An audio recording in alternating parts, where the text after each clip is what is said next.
ఘనత వహించబడిన దేవునికి స్తోత్రములు. ఆయన కృపలో కాపాడబడుతున్న మీకు వందనములు. 2025 డిసెంబర్ 27వ తారీఖు ఏర్పరచబడిన దైవ వాక్యం మొదటి సమూయేలు 2వ అధ్యాయం 8వ వచనం. వారిని మంటిలో నుండి ఎత్తువాడు ఆయనే, లేమిగల వారిని పెంట కుప్ప మీద నుండి లేవనెత్తువాడు ఆయనే. ఈ వాక్యాన్ని బట్టి చూడగలిగితే మన దేవుడు లేవనెత్తువాడై ఉంటున్నాడు. ఇది హన్నా స్తుతివచనముల ధ్యానములోని చివరి అంశం. ఎత్తువాడు, లేవనెత్తువాడు, కూర్చుండబెట్టువాడు అను మాటలు మరికొన్ని విశేషాలను మనకు జ్ఞాపకానికి చేయుచూ ఉంటున్నాయి. ప్రభువునందు ప్రియమైన వారలారా, దైవ వాక్యంలో మనం చూడగలిగితే, నీ దేవుడైన యెహోవా ఆజ్ఞలను విని వాటిని అనుసరించి గైకొనిన ఎడల యెహోవా నిన్ను తలగా నియమించును గాని తోకగా నియమింపడు. నీవు పైవాడుగా ఉందువు కానీ క్రిందివాడుగా ఉండవు అని దైవవాక్యం మనకు తెలియపరుస్తూ ఉన్నది. నీవు దేవుని కుమారుడు, నీవు దేవుని కుమార్తెవు. నీవు పరిశుద్ధ గ్రంథములో ఉన్నటువంటి దేవాతి దేవుని యొక్క ఆజ్ఞలకు నీవెప్పుడైతే విధేయత చూపి వాటికి అనుగుణ్యముగా నీవు జీవించడం అనేది ఉండడం జరుగుతుందో, దేవుడు నిన్ను తలగా పెట్టగలుగుతాడు. నిన్ను దేవుడు పైవానిగానే దేవుడు నిన్ను పెట్టగలుగుతాడు. చూడు, బాల్యమందు గొర్రెల కాపరిగా ఉండిన దావీదు రాజుగా హెచ్చించబడగలిగాడు. ఇశ్రాయేలీయుల 12 గోత్రముల మీద 40 సంవత్సరములు ఏలుబడి చేయగలిగాడు. అతడు హెచ్చించబడిన విధానం ఎంత గొప్పది! దేవుని చేత అభిషక్తుడై మహాధిపత్యమునొందినవాడు, ఇశ్రాయేలుల స్తోత్రగీతములను మధురగానము చేసిన గాయకుడు దావీదు.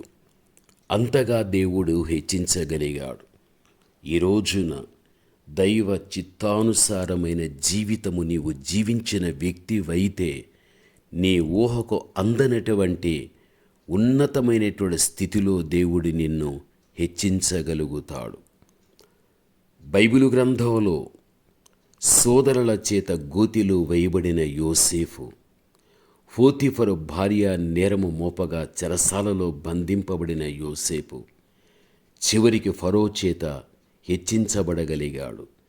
తన 2వ రథము మీద అతని ఎక్కించగలిగాడు. అప్పుడు వందనము చేయుడని అతని ముందర జనులందరూ కూడా కేకలు వేయగలిగారు. ఆదికాండం 41-43 ఆ మీదట మీరు చదువుకొనండి. ఆ దినములలో వందనములు చేయి నిమిత్తం ప్రజలు మోకాళ్ళు వంచెడివారు.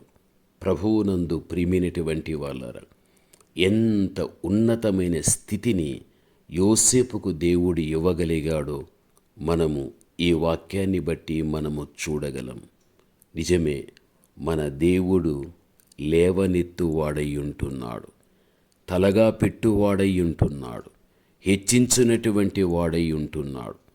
అందుకే మొదటి పేతురు 5:6లో చూడగలిగితే, దేవుడు తగిన సమయమందు మిమ్మును హెచ్చించునట్లు ఆయన బలిష్టమైన చేతి క్రింద దీన మనస్కులై ఉండుడి అని వాక్య భాగములో చూస్తూ ఉంటున్నాం.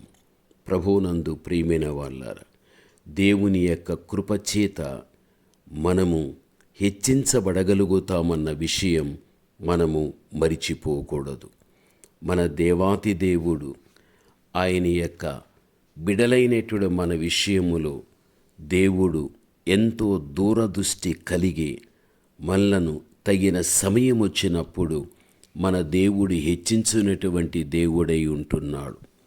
నీ వెనుకటి రోజుల్లో చూడగలిగినట్లయితే ఆ హెచ్చించబడిన విధానం మన జీవితంలో లేనప్పుడు మనం అనేకమైన విషయాలలో బలహీనులమై వెనుకబడినప్పుడు, ఎంతోమంది మన కన్నుల ఎదుట హెచ్చించబడినప్పుడు మన మనస్సు ఎంతగానో నలిగిపోయాది, కృంగిపోగలిగాది. అయినా నమ్మదగినటువంటి దేవుడు మన విషయంలో దేవునికి ఉన్నటువంటి ఒక మంచి ఆలోచనను బట్టి తగిన సమయం వచ్చినప్పుడు దేవుడే మనలను హెచ్చించి ఒక ఉన్నతమైనటువంటి స్థితిని దేవుడు మనకు అనుగ్రహించగలిగాడు. కావున మన దేవాతి దేవుడు ఎప్పుడు కానీ మనలను లేవనెత్తువాడే కానీ మనని ఎక్కడ కానీ మనం పడిన స్థితిలో మనం ఉన్నప్పుడు ఆ స్థితిలోనే దేవుడు మనను చూచేటువంటి దేవుడు కాదు. ఈ రోజున నీవు దేవుని చేత ఆశీర్వదించబడిన వ్యక్తివి. నీవు దేవుని చేత హెచ్చించబడిన వ్యక్తివి.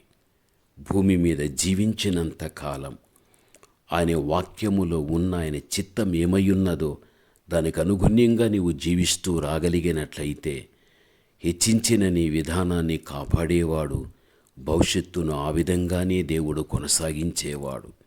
ప్రార్థన. పరమతండ్రి అయిన మా దేవ, ఘనమైన మీ నామమునకు స్తోత్రములు దేవా. దేవా, మంటిలో నుండి ఎత్తువాడవు మీరే.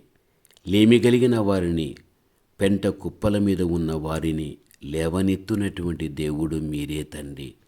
మా వెనుకటి జీవితాలు ఈ విధంగా ఉండిన నేటి కాలములో మీరు తండ్రి మమ్మల్ని లేవనెత్తిన దేవుడై ఉంటున్నారు.